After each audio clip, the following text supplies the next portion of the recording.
ఈ లోకంలో నువ్వు తిరుగుబాటుగా ఉండ మారు మనసు పొందు, ఒక వ్యభిచారి గుండా మారు మనసు పొందు, అబుద్ధి గురువున మారు మనసు పొందు, ఒక దొంగగా ఉండవా మారు మనసు పొందు, చూడు ఒక మోసగాడిగా ఉండవా మారు మనసు పొందు. నీవెప్పుడు చనిపోతావు నీకు గ్యారెంటీ లేదు తెలుసా. అలాగనే నీ ఆత్మ పోయి అలాగ నరకంలో కాలుతా ఉంటావు తెలుసండి. చూడండి ఆ ఈడియోలో ఎట్ట కాలిపోతున్నారో తెలుసా. మనందరం అలాగ పాపని మన పాపాన్ని తీసివేయడానికి ఎవరు వచ్చాడు తెలుసా. లోక రక్షకుడు యేసుక్రీస్తు వచ్చాడు తెలుసా.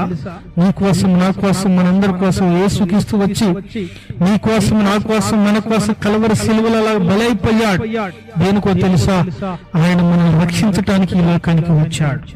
క్రీస్తునందున్న దేవుని బిడ్డల దేవాతి దేవుడే మనల్ని రక్షించడానికి, మన అలాంటి నరకంలో పడిపోకుండా పాతాళములో పడిపోకుండా మన పరలోకములో ఆయనతో పాటు ఉంటా